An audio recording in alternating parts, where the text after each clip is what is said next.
Hello दोस्तों, आराध्या रस academy के यूट्यूब चैनल में आप सभी का स्वागत है। दोस्तों, माध्यमिक शिक्षा बोर्ड द्वारा आयोजित रीट भर्ती परीक्षा लेवल 2 एसएसटी यानी कि सामाजिक अध्ययन के नवीनतम पाठ्यक्रम के अनुसार मॉडल पेपर की टेस्ट सीरीज शुरू की गई थी, जिसमें अपने 43 मॉडल पेपर है वो कंप्लीट हो चुके हैं। आज अपना इसमें 44 नंबर का मॉडल पेपर है। कुल 150 प्रश्न इसमें शामिल किए गए हैं और हूबहू आपको ऐसा ही पेपर है वो परीक्षा में देखने को मिलेगा। दोस्तों, अगर आपने पिछले 43 मॉडल पेपरों का अगर टेस्ट नहीं दिया है तो आप प्ले लिस्ट में जाइए, वहां पे आपको फोल्डर मिल जाएगा REET level 2 SST model paper के नाम से आपको वहां फोल्डर मिलेगा और उसका जो लिंक है वो आपको डिस्क्रिप्शन में मिल जाएगा। तो आप वहां जाकर पिछले 43 मॉडल पेपरों का टेस्ट है वो अवश्य दें। और आराध्या रस एकेडमी के यूट्यूब चैनल को अगर आपने अभी तक सब्सक्राइब नहीं किया तो सब्सक्राइब जरूर करें, बेल आइकन को दबाएं ताकि नोटिफिकेशन है वो आपके पास में निरंतर पहुंचता रहे। क्लास को लाइक नहीं किया तो दोस्तों एक बार फटाफट क्लास को लाइक जरूर करें और अपने दोस्तों के पास में शेयर जरूर करें। दोस्तों, सबसे पहले मैं आपको बता दूं, इसमें अपन सामाजिक अध्ययन के 60 प्रश्न है वो पढ़ेंगे 91 से 150 तक। उसके बाद में 1 से 90 तक बाल विकास, हिंदी और संस्कृत से संबंधित प्रश्न है वो पढ़ेंगे। ठीक है दोस्तों, देखिए 91 नंबर का प्रश्न है, हड़प्पा सिंधु लिपि में मूल चिन्ह कितने हैं? बताइए, हड़प्पा लिपि में मूल चिन्ह कितने हैं? तो दोस्तों इसका राइट आंसर हो जाएगा, इसमें देखिए यानी कि बात करूं मैं यहाँ पे सिंधु लिपि में कुल दोस्तों 52 मूल चिन्ह है। कितने? 52 मूल चिन्ह है। तो यहाँ पर इसमें बी नंबर का ऑप्शन बिल्कुल सही उत्तर हो जाएगा। अभी यहाँ पे देखिए दोस्तों 400 दे रखा है। दोस्तों देखिए, सिंधु लिपि में 400 से 500 तक चित्राक्षर है और सबसे ज्यादा प्रचलित चिन्ह है वो दोस्तों मछली का है और अंग्रेजी के यू अक्षर का है। ये भी आपको इसमें याद रखना है। यहाँ पर बी नंबर ऑप्शन बिल्कुल सही। 92 नंबर का प्रश्न इसमें देखिए, निम्न में से किस स्थान से सिंधु घाटी सभ्यता से संबंध विख्यात वृषभ मुद्रा प्राप्त हुई थी? बताइए, निम्न में से किस स्थान से सिंधु घाटी सभ्यता से संबंध विख्यात वृषभ मुद्रा प्राप्त हुई थी? तो दोस्तों इसका राइट आंसर हो जाएगा, ये प्राप्त हुई थी दोस्तों मोहनजोदड़ो से। कहां सर? मोहनजोदड़ो से प्राप्त हुई थी दोस्तों। राइट आंसर हो जाएगा यहाँ पे सी नंबर का जो ऑप्शन है वो इसका बिल्कुल सही उत्तर हो जाएगा। नेक्स्ट आगे देखिए, यहाँ पे 93 नंबर का प्रश्न है, निम्न में से कौन एक अंतरिक्ष का देवता नहीं है? कौन एक अंतरिक्ष का देवता नहीं है? दोस्तों अंतरिक्ष के देवता कौन कौन है? इंद्र है, रुद्र है, मरुत है, वायु है, प्रजापति है। ये क्या है? ये दोस्तों अंतरिक्ष के देवता है। ठीक है, तो यहाँ पर इस प्रश्न का राइट आंसर क्या हो जाएगा? यहाँ पर देखिए जो वरुण है ये दोस्तों अंतरिक्ष के देवता नहीं है। दोस्तों आपको देखिए देवताओं की 3 श्रेणियां देखने को मिलेगी ऋग्वेद में, जिसमें एक है आकाश के देवता, एक है अंतरिक्ष के देवता और एक है पृथ्वी के देवता। पृथ्वी के देवता तो दोस्तों अग्नि, सोम, पृथ्वी, बृहस्पति और सरस्वती, ये पृथ्वी के देवता है। आकाश के देवता हैं वो है दोस्तों सूर्य, वरुण, मित्र, उषा, अश्विन, ये क्या है? ये आकाश के देवता है। तो यहाँ पर बी नंबर का ऑप्शन बिल्कुल सही उत्तर हो जाएगा। 94 नंबर का प्रश्न इसमें देखिए, जैन धर्म के प्रथम तीर्थकर ऋषभदेव का जन्म कहाँ हुआ था? बताइए, ऋषभदेव का जन्म है वो कहाँ पर हुआ था? तो दोस्तों इसका राइट आंसर हो जाएगा दोस्तों वो है अयोध्या में इनका जन्म हुआ था। दोस्तों कहां पर हुआ था? अयोध्या में इनका जन्म है वो हुआ था। राइट आंसर हो जाएगा यहाँ पे ए नंबर का जो ऑप्शन है वो इसका बिल्कुल सही। जैन धर्म के प्रथम तीर्थकर कौन है? ऋषभदेव। और अंतिम यानी कि 24वें तीर्थकर कौन है? तो वो है महावीर स्वामी। ये भी आपको यहाँ पे याद रखना है। ठीक है, और जैन धर्म का संस्थापक किसे माना जाता है? ऋषभदेव को।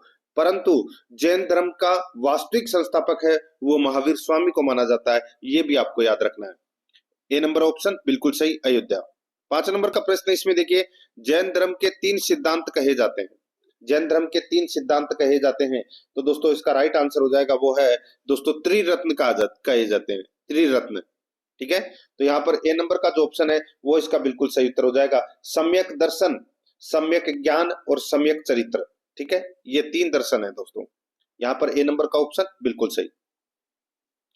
96 नंबर का प्रश्न इसमें देखिए, चोलों ने स्थानीय स्वशासन का विस्तृत विवरण किस अभिलेख में मिलता है? दोस्तों सीधा सा मैं आपको यहाँ पे बोलूं, चोलों का स्थानीय स्वशासन का विस्तृत विवरण किस अभिलेख में मिलता है? तो यहाँ पर इसका राइट आंसर हो जाएगा वो है दोस्तों उत्तर मेरूर अभिलेख में। उत्तर मेरूर अभिलेख में मिलता है दोस्तों। राइट आंसर हो जाएगा यहाँ पे बी नंबर का जो ऑप्शन है वो इसका बिल्कुल सही उत्तर हो जाएगा।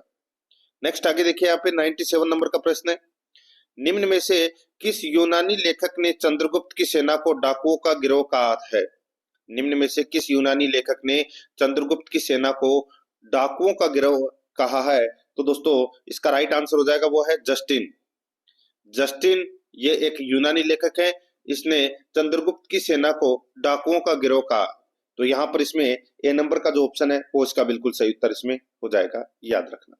ठीक है, नेक्स्ट आगे देखिए दोस्तों, यहाँ पे 98 नंबर का प्रश्न है, परम भागवत की उपाधि धारण करने वाला प्रथम गुप्त शासक कौन था? परम भागवत की उपाधि धारण करने वाला प्रथम गुप्त शासक है वो कौन था? तो दोस्तों राइट आंसर हो जाएगा वो है प्रथम गुप्त सम्राट, वो था चंद्रगुप्त सेकंड, चंद्रगुप्त सेकंड। तो यहाँ पर इसका राइट आंसर हो जाएगा सी नंबर का जो ऑप्शन है वो इसका बिल्कुल सही उत्तर हो जाएगा, चंद्रगुप्त द्वितीय। नेक्स्ट 99 नंबर का प्रश्न, इसमें देखिए कंबोडिया के किस शासक ने अंगकोर वाट के स्थान पर अंगकोर थोम को अपनी राजधानी बनाई थी? कंबोडिया के किस शासक ने अंगकोर वाट के स्थान पर अंगकोर थोम को अपनी राजधानी बनाया था? तो दोस्तों इसका राइट आंसर हो जाएगा वो है इसमें सूर्यवर्मन सप्तम, सूर्यवर्मन सप्तम। तो यहाँ पर सी नंबर का जो ऑप्शन है वो इसका बिल्कुल सही उत्तर इसमें हो जाएगा, याद रखना। आगे देखिए 100 नंबर का प्रश्न है, कबीर के गुरु थे। दोस्तों कबीर के गुरु कौन थे? यहाँ पर मैं आपको बताऊं तो दोस्तों कबीर के गुरु हैं वो कौन थे? राइट आंसर हो जाएगा वो है रामानंद। रामानंद जी के शिष्य थे दोस्तों कबीर जी। तो यहाँ पर इसमें बी नंबर का जो ऑप्शन है वो इसका बिल्कुल सही उत्तर इसमें हो जाएगा, याद रखना। ठीक है, आगे देखिए 101 नंबर का प्रश्न है, आमेर के जयसिंह द्वितीय को सवाई की उपाधि किसने दी थी? आमेर के जयसिंह द्वितीय को सवाई की उपाधि किसने दी थी? तो यहाँ पर इसका राइट आंसर हो जाएगा वो है दोस्तों औरंगजेब ने। औरंगजेब ने सवाई की उपाधि दी थी दोस्तों आमेर के राजा जयसिंह द्वितीय को। यहाँ पर ए नंबर का ऑप्शन बिल्कुल सही उत्तर इसमें हो जाएगा, याद रखना। ठीक है, नेक्स्ट आगे देखिए यहाँ पे 102 नंबर का प्रश्न है, आइन ए दहसाला का संबंध था। आइन ए दहसाला का संबंध किससे था? तो दोस्तों इसका जो संबंध है वो भू राजस्व व्यवस्था से था, भू राजस्व व्यवस्था से इसका संबंध था। यहाँ पर डी नंबर का जो ऑप्शन है वो इसका बिल्कुल सही उत्तर इसमें हो जाएगा, याद रखना। नेक्स्ट आगे देखिए दोस्तों, यहाँ पे 103 नंबर का प्रश्न है, निम्न में से प्रमुख ब्रिटिश छावनियों एवं उनके कमांडरों की स्थिति से संबंधित कौन सा कथन असत्य है? कौन सा कथन इसमें असत्य है वो अपने को यहाँ पर बताना है। दोस्तों यहाँ पर देखिए एक तरफ ब्रिटिश छावनी दे रखा है, दूसरी तरफ कमांडर दे रखा है। देखिए 34वीं नेटिव इन्फेंट्री का कमांडर है वो कौन था? तो दोस्तों यहाँ पर देखिए हियर से, पूरा नाम आपको बताऊं, जनरल जॉन बेनेट हियर से ये कमांडर थे, बिल्कुल सही बात है दोस्तों। आगे देखिए 19वीं नेटिव बहरामपुर के कमांडर कौन थे? तो दोस्तों कर्नल मिशेल। तो दोस्तों ये भी बिल्कुल सही है। मेरठ कमांडिंग ऑफिसर है वो कौन थे? तो दोस्तों वो थे जनरल हैविट, बिल्कुल सही है। और चौथा देखिए दोस्तों यहाँ पे कानपुर कमांडिंग ऑफिसर कैंपबेल, ये गलत हो जाएगा दोस्तों। लखनऊ कमांडिंग ऑफिसर थे ये कैंपबेल, और कानपुर कमांडिंग ऑफिसर है वो थे दोस्तों हुज व्हीलर। हुज व्हीलर नाम याद रखना, हुज व्हीलर थे कमांडिंग ऑफिसर ये कानपुर के। तो यहाँ पर डी नंबर का ऑप्शन बिल्कुल सही उत्तर हो जाएगा इसमें, क्योंकि ये कथन क्या है, असत्य है। 104 नंबर का प्रश्न है, इसमें देखिए स्त्री पुरुष तुलना नाम से किताब किसने प्रकाशित करवाई? स्त्री पुरुष तुलना नाम से किताब किसने प्रकाशित करवाई? तो दोस्तों इसका राइट आंसर हो जाएगा ताराबाई शिंदे, ताराबाई शिंदे। यहाँ पर ए नंबर का जो ऑप्शन है वो इसका बिल्कुल सही उत्तर इसमें हो जाएगा, याद रखना। आगे देखिए यहाँ पे 105 नंबर का प्रश्न है, महात्मा गांधी को चंपारण आने के लिए किसने निमंत्रित किया था? यानी कि महात्मा गांधी को चंपारण आने के लिए किसने निमंत्रित किया था? इसका सही उत्तर हो जाएगा वो है दोस्तों राजकुमार शुक्ल ने, राजकुमार शुक्ल ने। तो यहाँ पर इसमें राइट आंसर हो जाएगा सी नंबर का ऑप्शन बिल्कुल सही उत्तर हो जाएगा, याद रखना। ठीक है, 1916 की बात है ये। आगे देखिए सामूहिक रूप से मंत्री परिषद किसके प्रति उत्तरदायी होता है? सामूहिक रूप से मंत्री परिषद किसके प्रति उत्तरदायी है? तो दोस्तों राइट आंसर हो जाएगा लोकसभा के प्रति। यहाँ पर बी नंबर का ऑप्शन बिल्कुल सही उत्तर हो जाएगा। अनुच्छेद 75 के अनुसार मंत्री परिषद लोकसभा के प्रति सामूहिक रूप से उत्तरदायी होती है। नेक्स्ट आगे देखिए यहाँ पे 107 नंबर का प्रश्न है, इसमें देखिए राष्ट्रपति का निर्वाचन किस प्रकार होता है? राष्ट्रपति का निर्वाचन किस प्रकार होता है? तो दोस्तों ये होता है अप्रत्यक्ष द्वारा। ठीक है, यहाँ पर बी नंबर का ऑप्शन बिल्कुल सही उत्तर हो जाएगा। राष्ट्रपति का जो चुनाव है वो विशेष विधि आनुपातिक प्रतिनिधित्व की एकल संक्रमणीय मत विधि के द्वारा गुप्त रूप से होता है। तो यहाँ पर अपना इसमें बी नंबर का ऑप्शन राइट आंसर हो जाएगा, अप्रत्यक्ष। नेक्स्ट आगे देखिए, राज्यसभा के सदस्य का कार्यकाल कितने वर्ष का होता है? राज्यसभा के सदस्य का कार्यकाल कितने वर्ष का होता है? तो दोस्तों 6 वर्ष का होता है। राइट आंसर हो जाएगा यहाँ पे सी नंबर का ऑप्शन बिल्कुल सही। राज्यसभा एक स्थायी सदन है जिसे कभी भी भंग नहीं किया जा सकता है, ये भी याद रखना है। आगे देखिए 109 नंबर का प्रश्न है, वे विषय जिन पर केंद्र व राज्य सरकारें दोनों कानून बना सकती है उल्लेखित है। वे विषय जिन पर केंद्र व राज्य सरकारें दोनों कानून बना सकती है उल्लेखित है।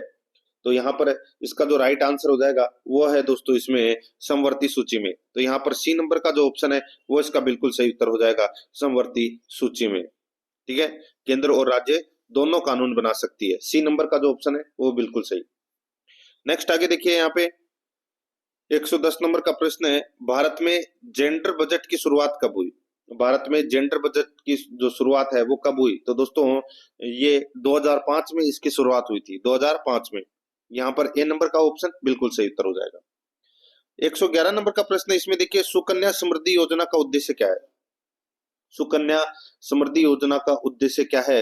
तो दोस्तों इसका उद्देश्य है लड़कियों को आर्थिक सशक्तिकरण प्रदान करना।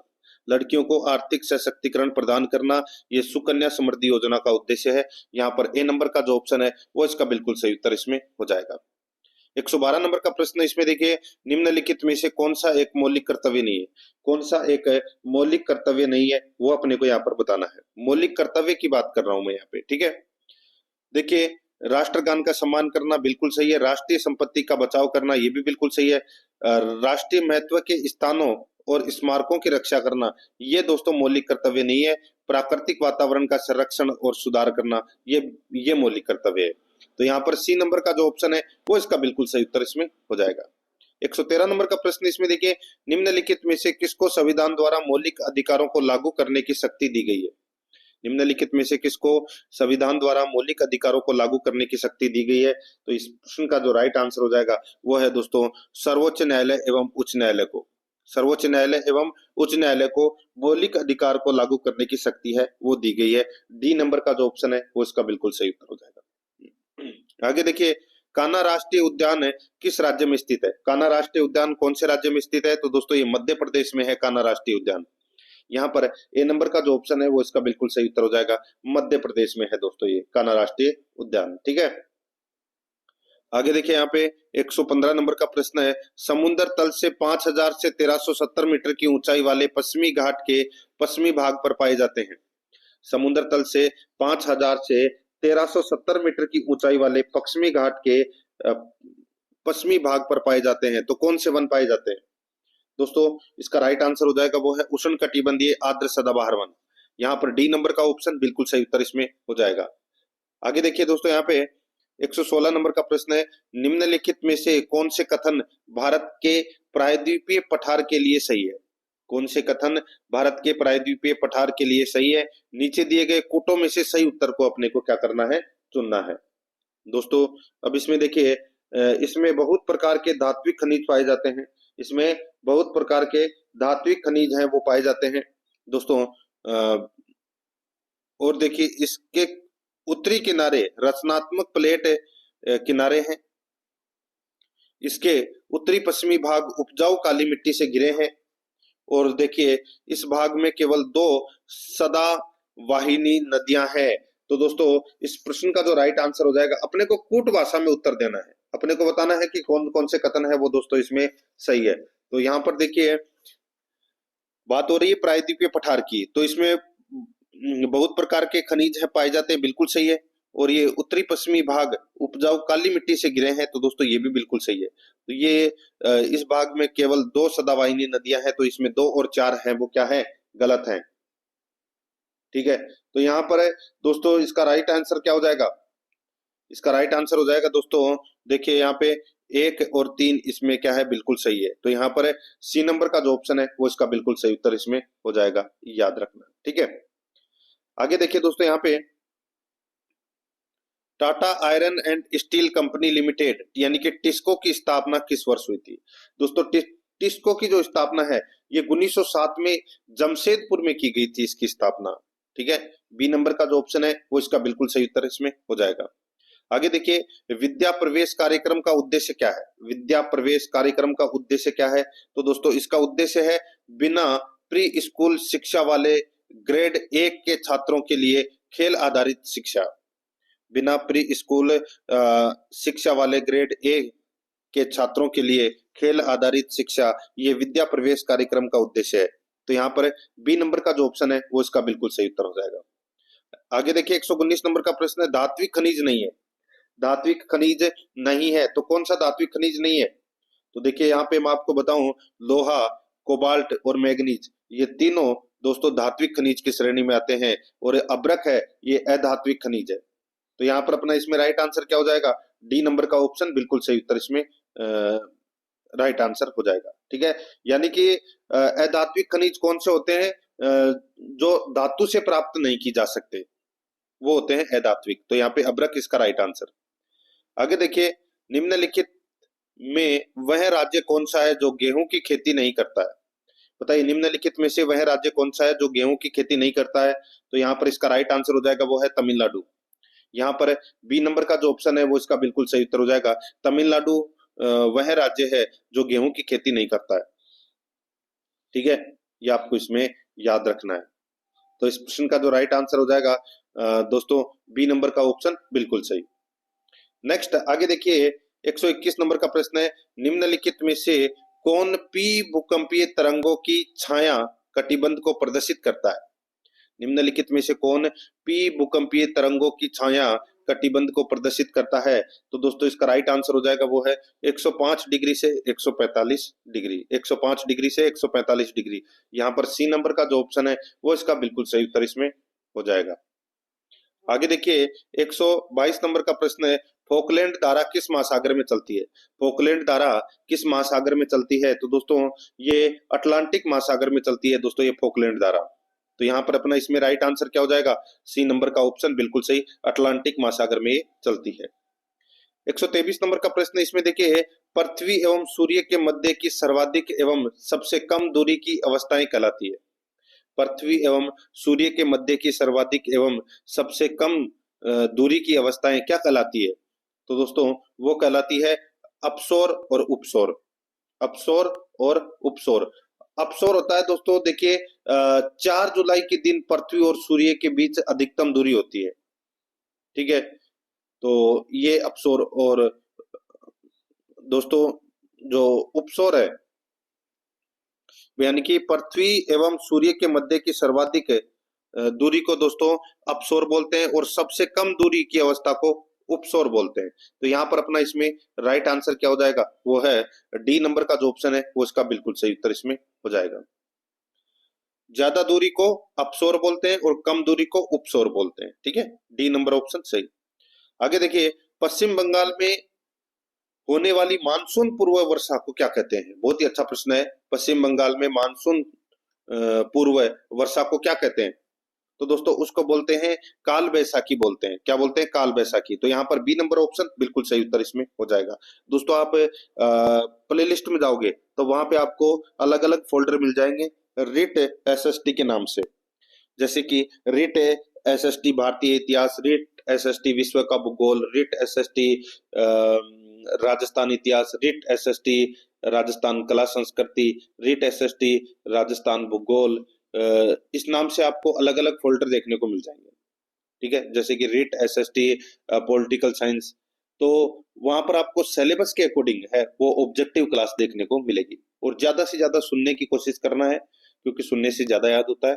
उन क्लासों को जरूर देखिए, बिल्कुल सिलेबस के अकॉर्डिंग आपको वो क्लास देखने को मिलेगी। एक भी टॉपिक सिलेबस से बाहर नहीं है। ठीक है, और आराध्या रेस एकेडमी के यूट्यूब चैनल को मित्रों अगर आपने सब्सक्राइब नहीं किया तो सब्सक्राइब जरूर करें, बेल आइकन को दबाएं ताकि नोटिफिकेशन है वो आपके पास में निरंतर पहुंचता रहे।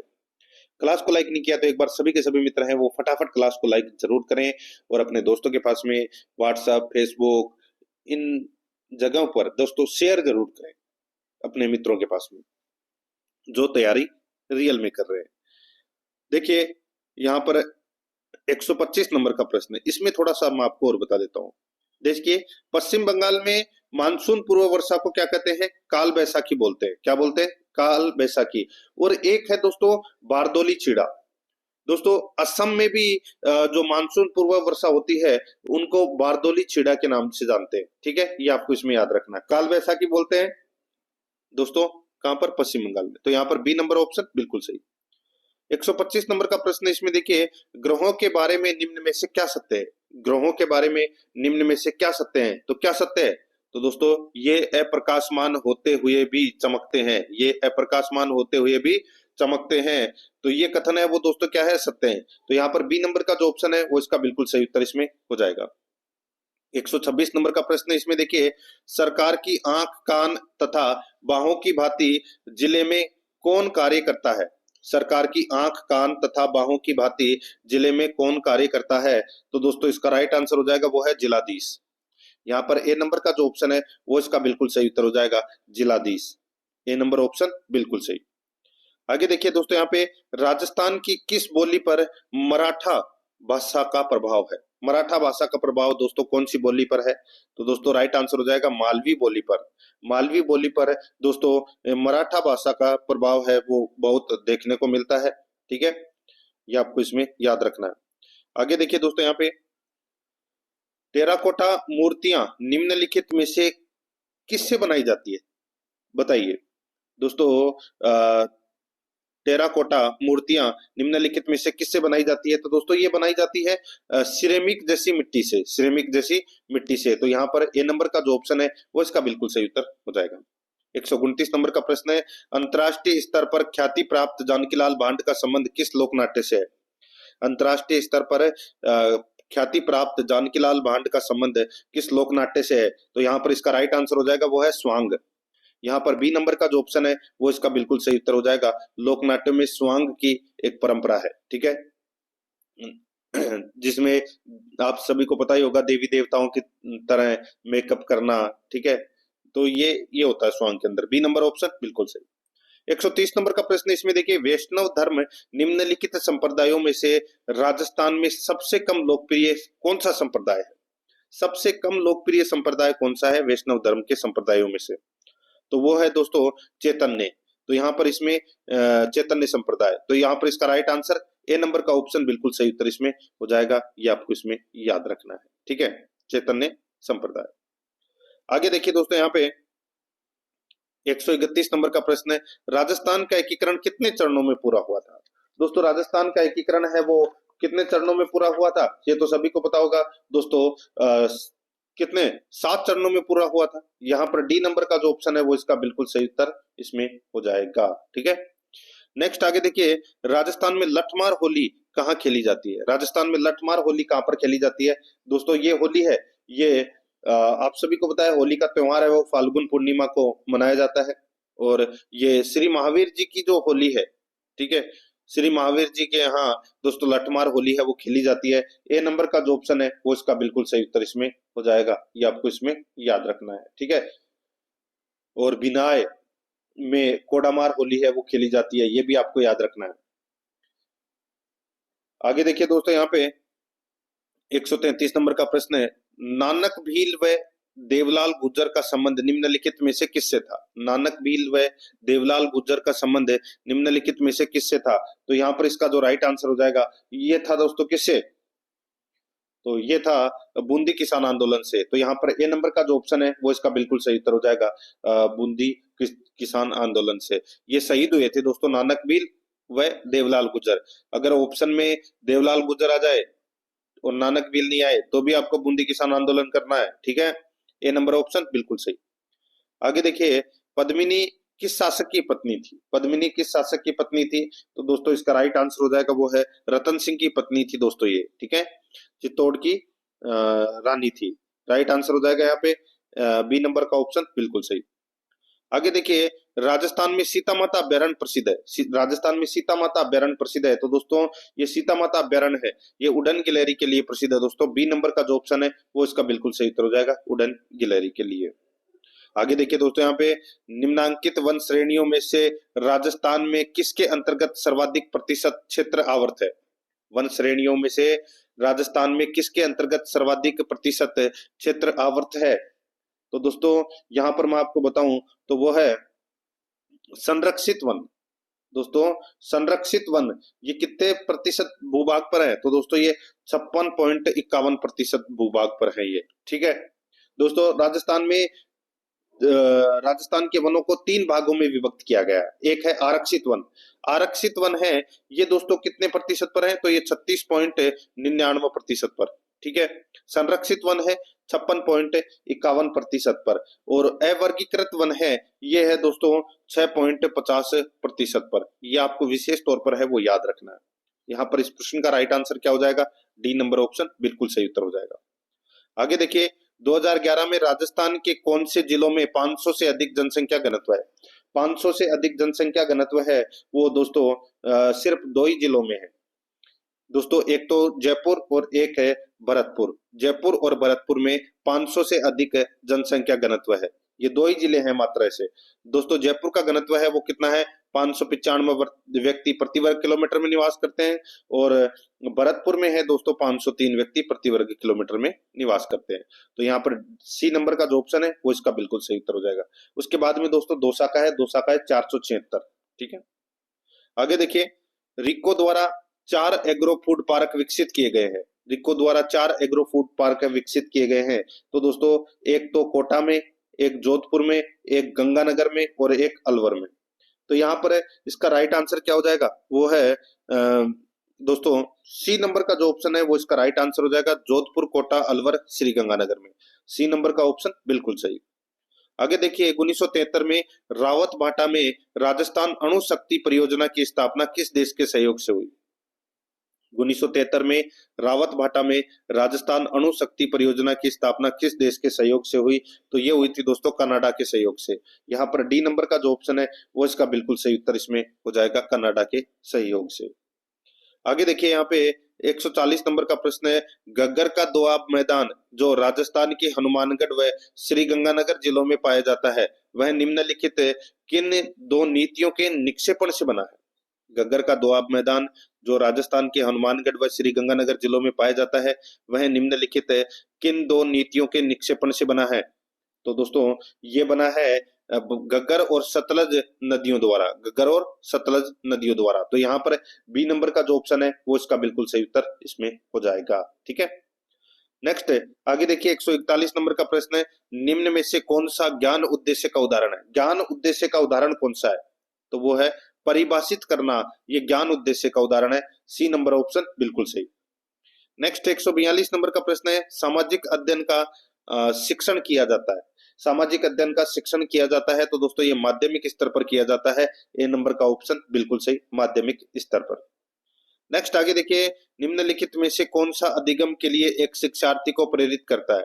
निम्नलिखित में से कौन सा अधिगम के लिए एक शिक्षार्थी को प्रेरित करता है? तो यहाँ पर इसका राइट आंसर हो जाएगा विषय में रुचि। विषय में रुचि ए नंबर का जो ऑप्शन है वो इसका बिल्कुल सही उत्तर हो जाएगा, विषय में रुचि। 144 नंबर का प्रश्न इसमें देखिए, शिक्षक को श्यामपट्ट पर लिखते समय कितने अंश के कोण पर खड़ा होकर लिखना चाहिए? शिक्षक को श्यामपट्ट पर लिखते समय कितने अंश के कोण पर खड़ा होकर लिखना चाहिए? तो यहाँ पर इसका राइट आंसर हो जाएगा वो है 45 डिग्री।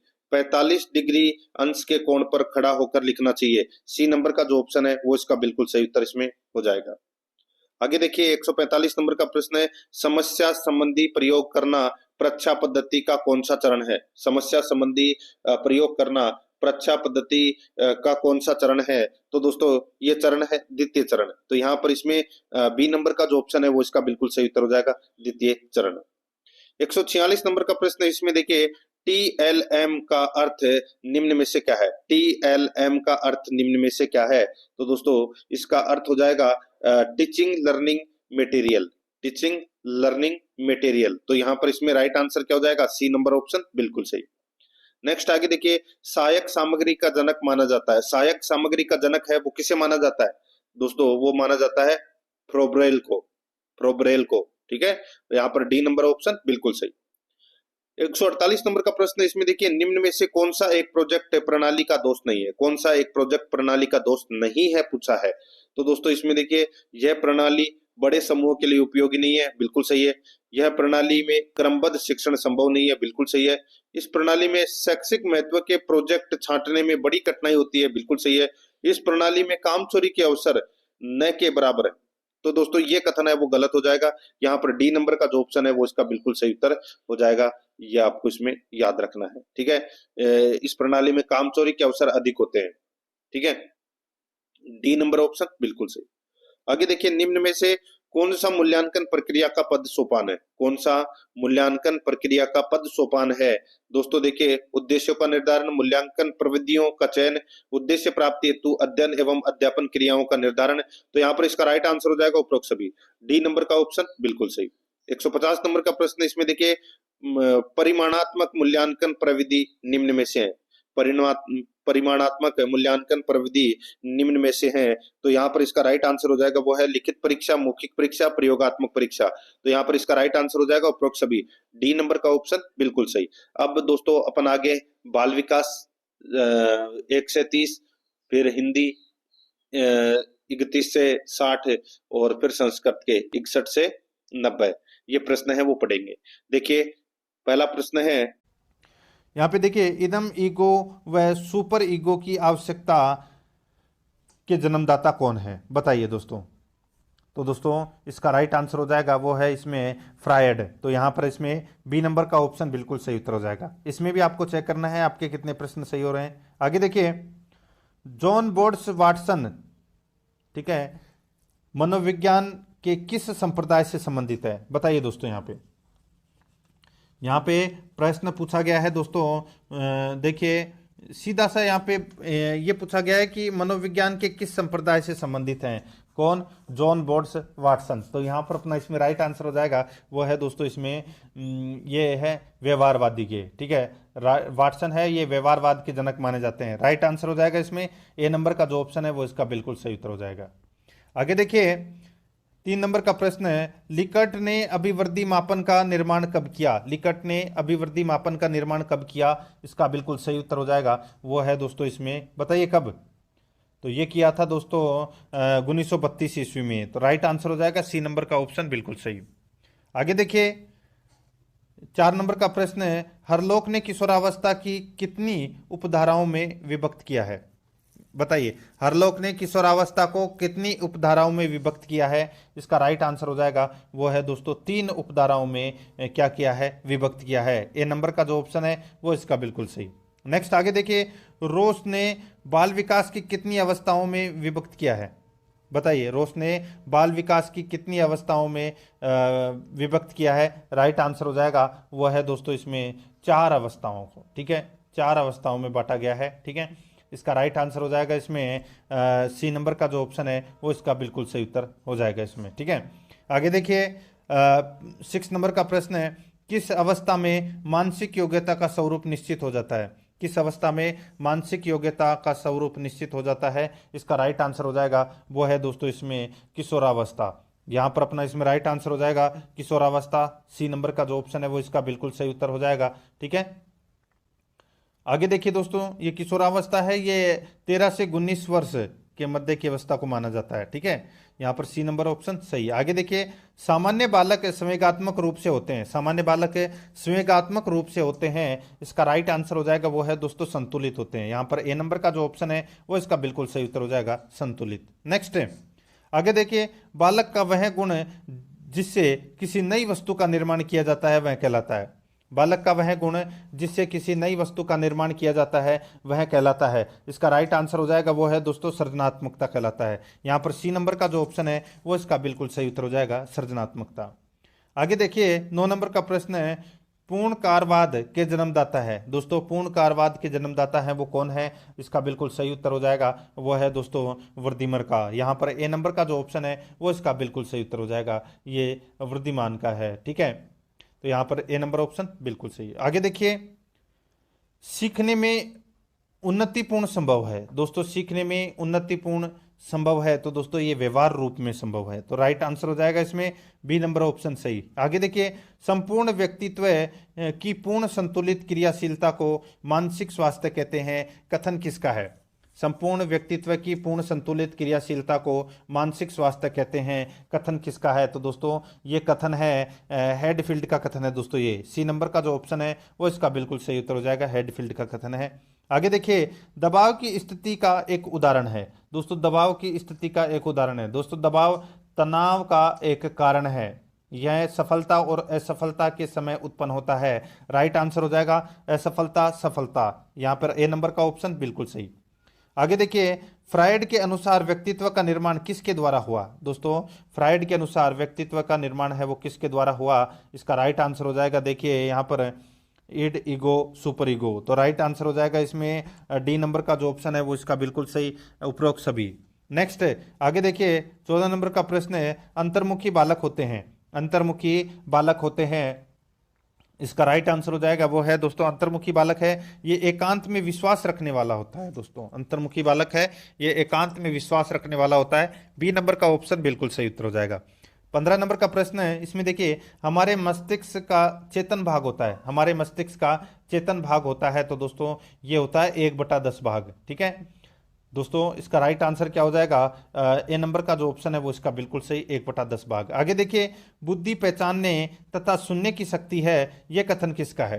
बुद्धि पहचानने तथा सुनने की शक्ति है, यह कथन किसका है? यह कथन है दोस्तों बिने का कथन है। ये किसका कथन है? बिने का। ठीक है, बिने के अनुसार बुद्धि 4 शब्दों में निहित है, ज्ञान, आविष्कार, निर्देश और आलोचना में। ठीक है, सी नंबर ऑप्शन बिल्कुल सही। आगे देखिए, यूनेस्को द्वारा हीन बुद्धि बालकों की बुद्धि लब्धि बताई गई है दोस्तों। हीन बालकों की जो बुद्धि लब्धि है वो बताई गई है यूनेस्को द्वारा, तो ये बताई गई है दोस्तों 0 से 9, 0 से 9 बुद्धि वाले बालक होते हैं। ठीक है, ये हीन बुद्धि वाले बालक की बुद्धि लब्धि बताई गई है। राइट आंसर हो जाएगा इसमें ए नंबर का ऑप्शन बिल्कुल सही। आगे देखिए, मानसिक मंदता से संबंधित व्यक्तियों के लिए कौन सा परीक्षण विशेष रूप से उपयुक्त है? बताइए, मानसिक मंदता से संबंधित व्यक्तियों के लिए कौन सा परीक्षण विशेष रूप से उपयुक्त है? यहाँ पर इस प्रश्न का राइट आंसर हो जाएगा वो है दोस्तों इसमें छड़ी परीक्षण। यहाँ पर इसमें राइट आंसर हो जाएगा सी नंबर का ऑप्शन सही उत्तर, छड़ी परीक्षण। आगे देखिए, 19 नंबर का प्रश्न है, अभिप्रेरणा का प्रमुख सिद्धांत नहीं है, अभिप्रेरणा का प्रमुख सिद्धांत कौन सा नहीं है? तो वो है दोस्तों भाषाई सिद्धांत। यहाँ पर सी नंबर का जो ऑप्शन है वो इसका बिल्कुल सही उत्तर हो जाएगा, भाषाई सिद्धांत। 20 नंबर का प्रश्न, इसमें देखिए सृजनात्मकता का विकास किस अवस्था तक अपनी चरम सीमा तक पहुंच पाता है? सृजनात्मकता का विकास किस अवस्था तक अपनी चरम सीमा तक पहुंच पाता है? इसका राइट आंसर हो जाएगा वो है दोस्तों 30 वर्ष तक। याद रखना 30 वर्ष तक। यहाँ पर डी नंबर का ऑप्शन बिल्कुल सही उत्तर हो जाएगा। आगे देखिए, अभिक्षमता परीक्षण के कितने प्रकार होते हैं? अभिक्षमता परीक्षण के कितने प्रकार होते हैं? राइट आंसर हो जाएगा दोस्तों 2 प्रकार होते हैं। याद रखना ए नंबर का ऑप्शन बिल्कुल सही। नेक्स्ट आगे देखिए, विशिष्ट क्षेत्रों में अभियोग्यता परीक्षण का उदाहरण है, विशिष्ट क्षेत्रों में अभियोग्यता परीक्षण का उदाहरण है तो वो कौन सा है? तो वो है दोस्तों देखिए खेल, कला, चिकित्सा एवं संगीत, ये सारे ही हैं। राइट आंसर हो जाएगा उपरोक्त सभी, डी नंबर का ऑप्शन बिल्कुल सही। आगे देखिए, रुचि को अभिव्यक्त प्रत्येकत एवं मापित श्रेणी में वर्गीकृत किया है। रुचि को अभिव्यक्त प्रत्यकृत एवं मापित श्रेणी में वर्गीकृत किया है। इसका राइट आंसर हो जाएगा वो है दोस्तों सुपर ने। यहाँ पर सी नंबर का जो ऑप्शन है वो इसका बिल्कुल सही उत्तर हो जाएगा, सुपर ने। आगे देखिए, इसमें 24 नंबर का प्रश्न है, अभियोग्यता वर्तमान दशा है जो व्यक्ति की भविष्य की क्षमताओं की तरफ संकेत करती है, कथन किसका है? बताइए, अभियोग्यता वर्तमान दशा है जो व्यक्ति की भविष्य की क्षमताओं की तरफ संकेत करती है, कथन किसका है? इसका बिल्कुल सही उत्तर हो जाएगा वो है दोस्तों ट्रेक्सलर का कथन है ये। तो राइट आंसर हो जाएगा इसमें ए नंबर का ऑप्शन बिल्कुल सही। यहाँ पे देखिए 25 नंबर का प्रश्न है, क्रियात्मक अनुसंधान वह शोध कार्य है जिसका संबंध स्कूल की समस्याओं से है जो कि स्कूल के व्यक्तियों द्वारा स्कूल की दशा में सुधार हेतु संपन्न की जाती है, कथन किसका है? क्रियात्मक अनुसंधान वह शोध कार्य है जिसका संबंध स्कूल की समस्याओं से है जो कि स्कूल के व्यक्तियों द्वारा स्कूल की दशा में सुधार हेतु संपन्न की जाती है, कथन किसका है? इसका राइट आंसर हो जाएगा यह है दोस्तों सारा ब्लैकवेल का है ये कथन। तो यहाँ पर अपना इसमें राइट आंसर हो जाएगा बी नंबर ऑप्शन सही। ठीक है, आगे देखिए, इसमें 26 नंबर का प्रश्न है, मूल्यांकन की प्रमाणीकृत प्रविधियां व उपकरण है। मूल्यांकन की प्रमाणीकृत प्रविधियां व उपकरण है। इस प्रश्न का राइट आंसर हो जाएगा वो है दोस्तों बुद्धि परीक्षाएं, निष्पत्ति परीक्षाएं, रुचि परीक्षाएं। राइट आंसर हो जाएगा उपरोक्त सभी। डी नंबर का ऑप्शन बिल्कुल सही। आगे देखिए, शिक्षण प्रतिमान के मूल तत्व हैं। शिक्षण प्रतिमान के मूल तत्व हैं वो कौन से हैं? तो दोस्तों यहां पर देखिए, इसमें लक्ष्य का उद्देश्य, संरचना, सामाजिक प्रणाली, ये सभी हैं वो शिक्षण प्रतिमान के मूल तत्व हैं। इसका राइट आंसर हो जाएगा उपरोक्त सभी। डी नंबर का ऑप्शन बिल्कुल सही। यहां पर देखिए 28 नंबर का प्रश्न है, अधिगम के अनेक सिद्धांतों की स्थापना की गई है ताकि अधिगम के अनेक सिद्धांतों की स्थापना की गई है ताकि अधिगम को व्यवस्थित किया जा सके। यहां पर ए नंबर का जो ऑप्शन है वो इसका बिल्कुल सही उत्तर हो जाएगा। आगे देखिए, शिक्षक के रूप में बालिकाओं को प्रोत्साहित करेंगे। शिक्षक के रूप में बालिकाओं को प्रोत्साहित करेंगे। इसका राइट आंसर हो जाएगा वो है दोस्तों स्वावलंबी बनने के लिए प्रोत्साहित करेंगे। यहां पर ए नंबर का जो ऑप्शन है वो इसका बिल्कुल सही उत्तर हो जाएगा। आगे देखिए, वातावरण को समझने के लिए आवश्यक है कि छात्रों में रुचि उत्पन्न की जाए। वातावरण को समझने के लिए आवश्यक है कि छात्रों में रुचि उत्पन्न की जाए। इसका राइट आंसर हो जाएगा वो है दोस्तों निरीक्षण की रुचि है वो उत्पन्न की जाए। यहां पर बी नंबर का ऑप्शन है वो इसका बिल्कुल सही उत्तर हो जाएगा। अब दोस्तों आगे अपन है वो भाषा फर्स्ट हिंदी से संबंधित प्रश्न है वो करेंगे। ठीक है, यहां पर देखिए ये गद्यांश पढ़ के अपने को उत्तर देना था 31 से 33 प्रश्न तक। ठीक है, अब आपको यह पता लगाना है कि आपके कितने प्रश्न हैं वो हिंदी में भी सही हो रहे हैं। देखिए, निम्नलिखित में से कौन सा सामासिक पद नहीं है? सामासिक पद कौन सा नहीं है? राइट आंसर हो जाएगा दोस्तों इसमें, यहां पे आपको दिख रहा होगा दोस्तों, देखिए कटघरा, ठीक है, गला काट, मुनाफाखोरी, यहां पे ईश्वर है, ये दोस्तों सामासिक पद है वो नहीं है। तो यहां पर डी नंबर का ऑप्शन बिल्कुल सही। आगे देखिए, पत्रकार में कौन सा समास है दोस्तों? बताइए, पत्रकार में कौन सा समास है? राइट आंसर हो जाएगा वो है दोस्तों, बताइए, बहुत ही अच्छा प्रश्न है ये। राइट आंसर हो जाएगा इसमें वो है दोस्तों, इसमें तत्पुरुष समास है दोस्तों। ठीक है, तो यहां पर इसमें राइट आंसर हो जाएगा बी नंबर का ऑप्शन बिल्कुल सही। आगे देखिए, इसमें उल्लंघन का संधि विच्छेद क्या होगा दोस्तों? उल्लंघन का संधि विच्छेद है वो क्या होगा? राइट आंसर क्या हो जाएगा इसमें? बिल्कुल सही उत्तर हो जाएगा दोस्तों वो है उत प्लस लंघन। इसमें व्यंजन संधि का प्रयोग हुआ है। सी नंबर का ऑप्शन बिल्कुल सही। यहां पर देखिए, यहां पे भी गद्यांश को पढ़कर उत्तर देना था, अपन गद्यांश वो नहीं पढ़ रहे हैं, डायरेक्ट चलते हैं। यहां पे देखिए, संसार शब्द का पर्याय नहीं है दोस्तों। संसार शब्द का पर्याय है वो कौन सा नहीं है? तो यहां पे आपको दिख रहा होगा दोस्तों, देखिए जगत ये संसार का पर्यायवाची है, लोक भी है, भुवन भी है, लेकिन यहां पर दोस्तों जहन्नुम ये दोस्तों संसार का पर्यायवाची नहीं है। डी नंबर का ऑप्शन बिल्कुल सही। आगे देखिए, यहां पर लेकिन अब भी आशा की ज्योति बुझी नहीं है, रेखांकित शब्द का विलोम है दोस्तों। यहां पे रेखांकित शब्द कौन सा है? आशा है। तो आशा का विलोम क्या हो जाएगा? आशा का विलोम हो जाएगा दोस्तों इसमें निराशा। राइट आंसर हो जाएगा इसमें सी नंबर ऑप्शन बिल्कुल सही। आगे देखिए, केवल उन्हीं बातों का हिसाब रखो जिनमें धोखा खाया है। पंक्ति में कौन से सर्वनाम का प्रयोग है? केवल उन्हीं बातों का हिसाब रखो जिनमें धोखा खाया है। पंक्ति में कौन से सर्वनाम का प्रयोग है? इसका बिल्कुल सही उत्तर हो जाएगा वो है दोस्तों संबंधवाचक सर्वनाम का। यहां पर डी नंबर का जो ऑप्शन है वो इसका बिल्कुल सही उत्तर हो जाएगा। आगे देखिए, जीवन कष्टकर हो जाएगा परंतु ऐसी घटनाएं भी बहुत कम नहीं है। तो यहां पर है रेखांकित शब्द में अवयव है, तो यहां पे अवयव कौन से शब्द में है वो अपने को यहां पर क्या करना है? बताना है दोस्तों। यहां पे आपको देखना है, देखिए जो अवयव शब्द है ये परंतु, ठीक है, तो यहां पे जो ये परंतु है ये कौन सा अवयव है वो अपने को बताना है। राइट आंसर हो जाएगा वो है दोस्तों इसमें देखिए संयोजक समुच्चय बोधक अवयव है ये। तो यहां पर सी नंबर का ऑप्शन बिल्कुल सही उत्तर हो जाएगा। आगे देखिए, अकारण शब्द में समास है दोस्तों, बिना कारण के, अकारण, ठीक है, यानी कि बिना कारण के। तो यहां पे इस शब्द में समास कौन सा है? इसका राइट आंसर हो जाएगा इसमें अवयवी भाव समास है दोस्तों। राइट आंसर हो जाएगा इसमें सी नंबर का ऑप्शन बिल्कुल सही। आगे देखिए, स्त्रियों के पैरों व हाथों में धारण करने वाला स्वर्ण अथवा चांदी का आभूषण है वो कौन सा होता है दोस्तों? उसको कहते हैं क्या? उसको दोस्तों आंवला बोलते हैं। क्या बोलते हैं? आंवला बोलते हैं। सी नंबर ऑप्शन बिल्कुल सही। आगे देखिए, मकान बनाते समय लट्ठे बांध कर बनाए जाने वाला चढ़ने उतरने का रास्ता को क्या कहते हैं? बताइए। मकान बनाते समय लट्ठे बांधकर बनाए जाने वाला चढ़ने उतरने का रास्ता को क्या कहते हैं? इसका राइट आंसर हो जाएगा, उसको बोलते हैं दोस्तों क्या, उसको देखिए अडान बोलते हैं, उसको क्या बोलते हैं? अडान बोलते हैं। राइट आंसर हो जाएगा इसमें डी नंबर ऑप्शन सही। आगे देखिए, सुगंध शब्द का विशेषण क्या है? बताइए, सुगंध शब्द का विशेषण है वो क्या है? सही उत्तर हो जाएगा वो है दोस्तों अपना इसमें सुगंधित है। सुगंधित है, ये सुगंध शब्द का विशेषण है। सी नंबर का ऑप्शन बिल्कुल सही। आगे देखिए, आंसू का बहुवचन क्या होगा? आंसू का बहुवचन क्या होगा? इसका बिल्कुल सही उत्तर हो जाएगा वो है दोस्तों इसमें देखिए आंसू ही जो शब्द है ये दोस्तों खुद बहुवचन है, यहाँ पर इनमें से कोई भी नहीं, इसका राइट आंसर हो जाएगा। ठीक है, आंसू बहुवचन शब्द होता है। ठीक है, आगे देखिए, केशव दौड़ रहा है वाक्य में कौन सी क्रिया है? इसका बिल्कुल सही उत्तर हो जाएगा वो है दोस्तों इसमें अकर्मक क्रिया है। सी नंबर ऑप्शन बिल्कुल सही। आगे देखिए, दुष्चरित्र शब्द में संधि है। दुष्चरित्र शब्द में संधि है तो वो संधि कौन सी है? इसका राइट आंसर हो जाएगा वो है दोस्तों इसमें दुह प्लस चरित्र, इसमें विसर्ग संधि का प्रयोग हुआ है। सी नंबर का ऑप्शन बिल्कुल सही। आगे देखिए, किसमें सही सामासिक पद है? किसमें सही सामासिक पद है? तो यहां पर देखिए दोस्तों इसमें दिवारात्रि। ठीक है दोस्तों, दिवारात्रि के अंदर सामासिक पद है, बाकी किसी के अंदर नहीं है। राइट आंसर हो जाएगा इसमें बी नंबर का ऑप्शन बिल्कुल सही।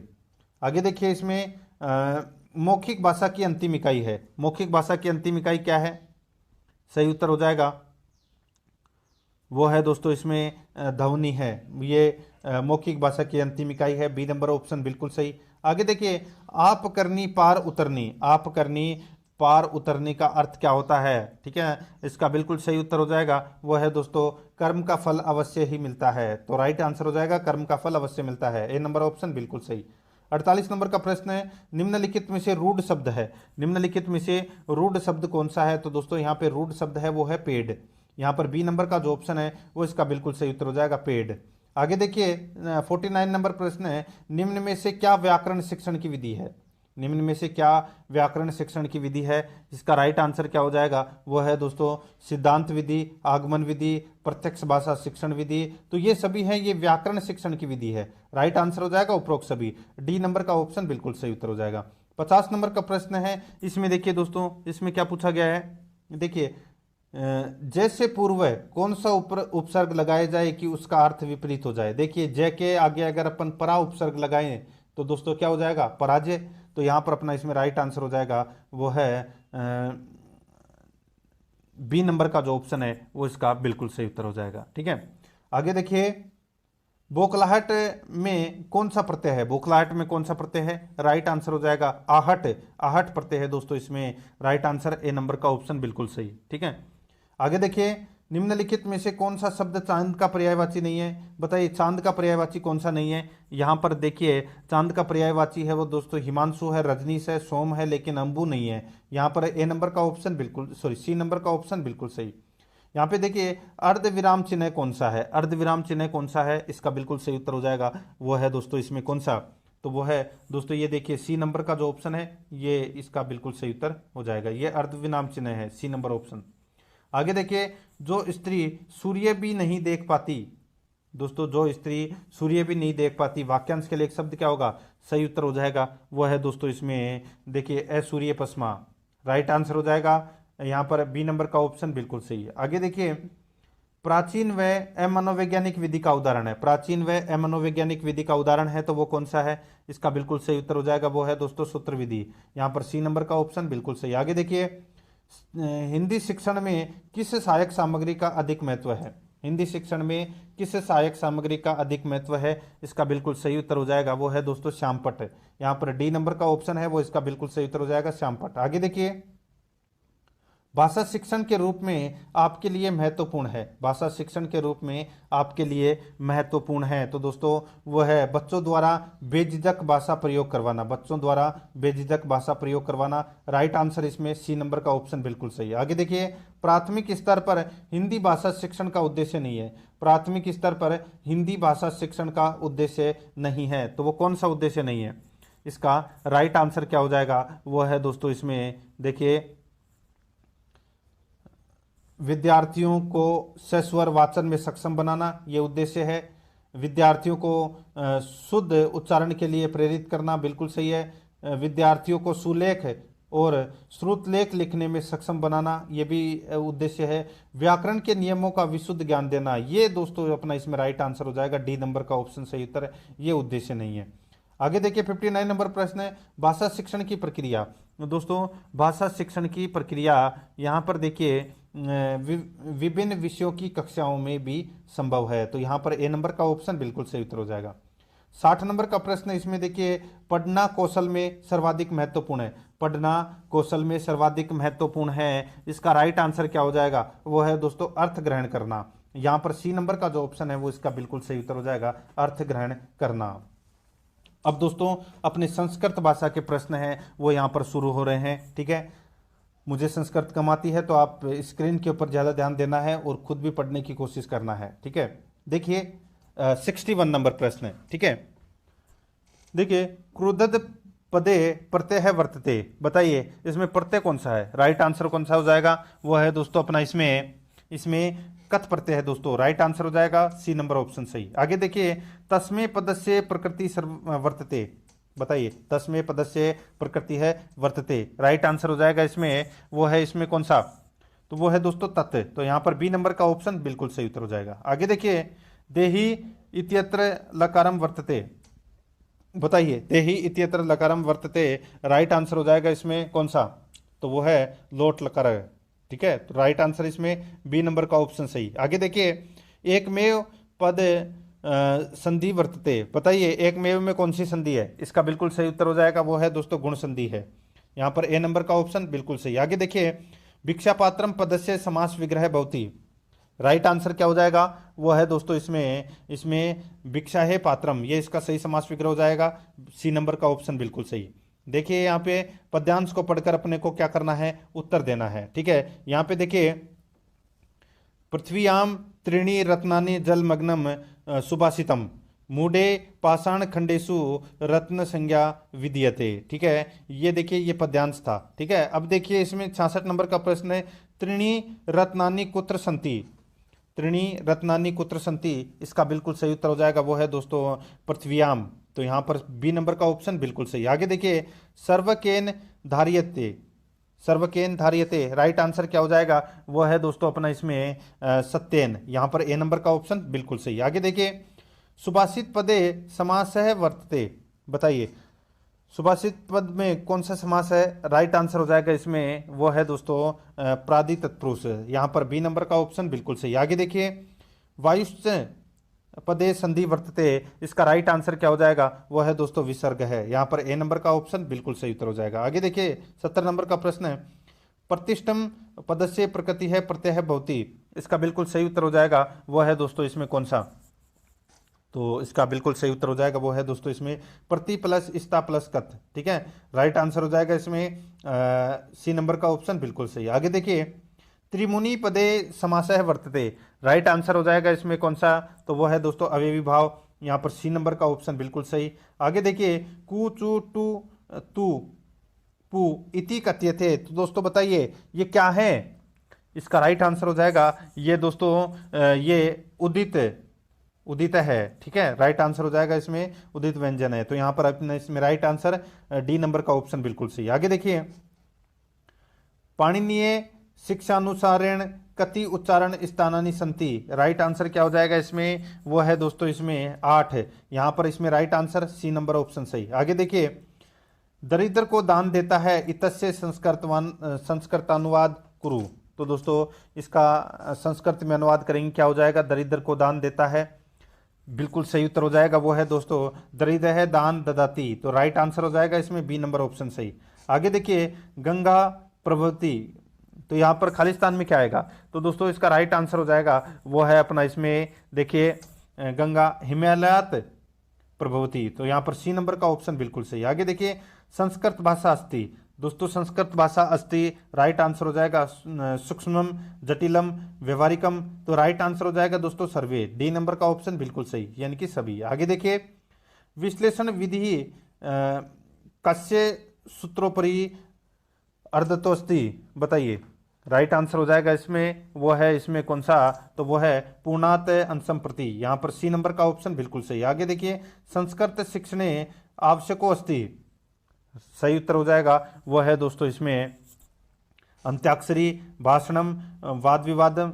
तो राइट आंसर हो जाएगा सर्वे, डी नंबर का ऑप्शन बिल्कुल सही उत्तर, यानी कि सभी। आगे देखिए, प्राचीन काले सर्वप्रथम विश्वविद्यालय प्रवेश समय मूल्यांकनम करोति स्म, सही उत्तर हो जाएगा इसमें वो है दोस्तों, इसमें कौन सा, तो वो है द्वार पंडित है। तो राइट आंसर हो जाएगा डी नंबर का ऑप्शन सही। आगे देखिए, वस्तुनिष्ठ परीक्षा कति विधुम, बताइए, वस्तुनिष्ठ परीक्षा कति विधम, इसका बिल्कुल सही उत्तर हो जाएगा वो है दोस्तों द्विधम। तो राइट आंसर हो जाएगा इसमें ए नंबर का ऑप्शन बिल्कुल सही। आगे देखिए, विकासात्मक प्रश्न भवंती, विकासात्मक प्रश्न भवंती, इसका राइट आंसर हो जाएगा वो है दोस्तों पाठ्यस्य विकास कृतुम, right answer C number option सही। आगे देखिए, मानवानाम मूलभूत प्रक्रिया अस्ति, सही उत्तर हो जाएगा इसमें वो है दोस्तों कौन सा, तो वो है संप्रेक्षणम। यहाँ पर ए नंबर का ऑप्शन है वो इसका बिल्कुल सही उत्तर। आगे देखिए, मनुष्य सब लक्ष्यान प्राप्नोति, मनुष्य है सब लक्ष्यान प्राप्नोति, इसका बिल्कुल सही उत्तर हो जाएगा वो है दोस्तों इसमें कौन सा, तो वो है शिक्षा क्षेत्रे। यहाँ पर सी नंबर का जो ऑप्शन है वो इसका बिल्कुल सही उत्तर हो जाएगा। आगे देखिए, आधुनिक शिक्षा प्रणालया प्रमुखाधारो अस्ति, आधुनिक शिक्षा प्रणालया प्रमुखधारो अस्ति, इसका बिल्कुल सही उत्तर हो जाएगा वो है दोस्तों पाठ्य पुस्तकानि, यहाँ पर सी नंबर का ऑप्शन बिल्कुल सही उत्तर हो जाएगा।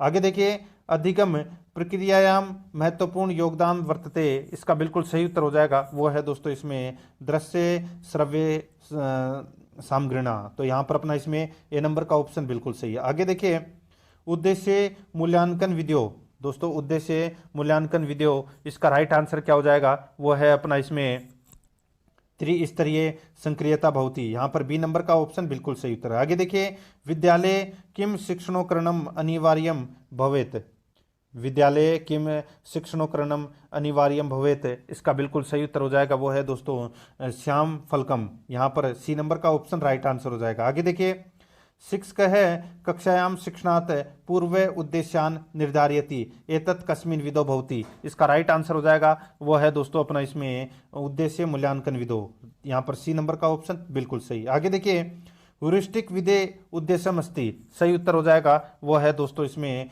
मित भाष्येत बहुकुर्वीत, यहाँ पर बी नंबर का ऑप्शन बिल्कुल सही। आगे देखिए, पतंजलि, यहाँ पे देखिए पतंजलिना अनुसारेण व्याख्या विधे सोपानम नास्ति, इसका बिल्कुल सही उत्तर हो जाएगा वो है दोस्तों कौन सा, तो वो है दोस्तों पदार्थोक्ति। तो यहाँ पर अपना इसमें राइट आंसर हो जाएगा सी नंबर का जो ऑप्शन है वो इसका बिल्कुल सही उत्तर।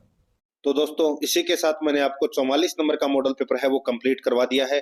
अगर आपने पिछले मॉडल पेपर नहीं देखे हैं तो वो जरूर देखें, और आराध्या रेस एकेडमी के यूट्यूब चैनल को सब्सक्राइब जरूर करें, बेल आइकन को दबाएं, क्लास को लाइक नहीं किया तो क्लास को लाइक करें और अपने दोस्तों के पास में शेयर जरूर करें। मिलते हैं दोस्तों नेक्स्ट क्लास में। जय हिंद, जय भारत।